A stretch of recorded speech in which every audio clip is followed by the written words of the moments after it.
माई के उठे से पहले सब काम कर देता नहीं।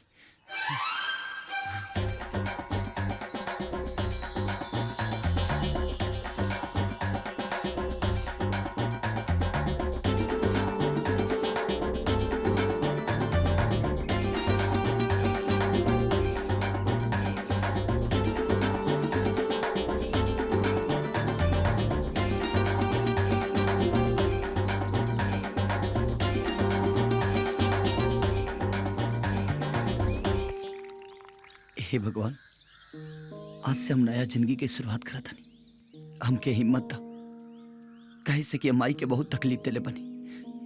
हमके हिम्मत दा भगवान कि हम कौन ऐसा गलती ना करी कि जौना से माई के दिल के ठेस पहुंचे। माई, माई रे, लगता कि ढेर देर ले जागल भी है ना, यही से देर ले सुतल भी है। माई, माई, माई, माई,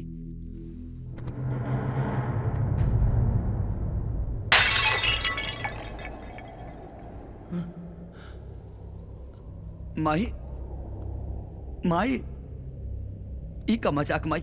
हमरा सांचो के क्रिया खेले रही कि सुधर जाए।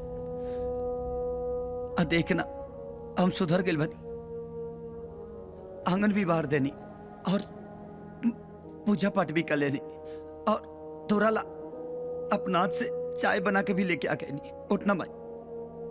ए माई देख, हम बदल गए बनी, बिल्कुल बदल गए बनी माई।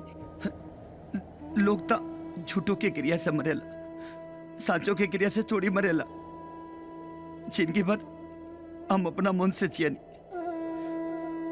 जब तोरा मन से जियल चाहता नहीं तते हमके छोड़ के कैसे जा सकेले माई? उठना माई, माई। मजरा के छाँव में बानी अकेले यार जिंदगी के नाम में,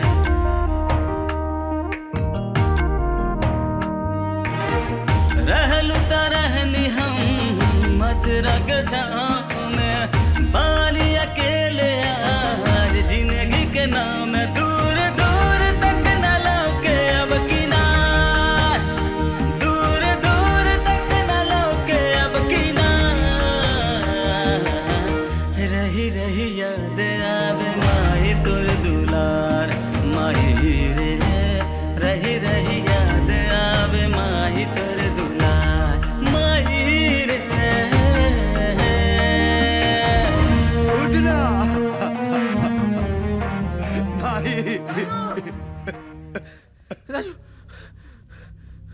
एगो दा देखना माई के क्या हो गई रे? देखना, उठाओ ना माई के, उठाओ ना चाची, माई। ये चाची, उठाया चाची, अरे उठा ना चाची।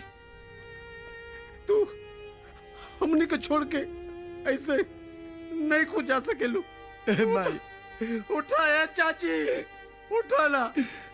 ये राजू, हमने के तो फिर से अनाथ हो गई नहीं चाची। उठा ना। माई, उठा चाची, देखना, उठा। देखना गोदा लाल बारे माई।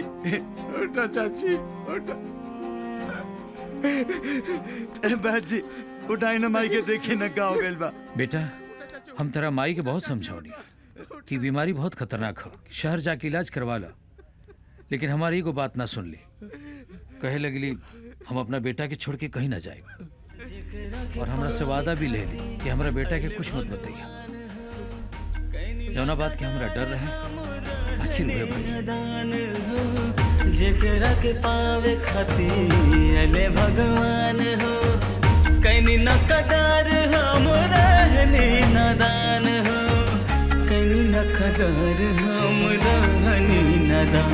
आँख खोला त भइल बाना, आँख खोला त भइल बाना।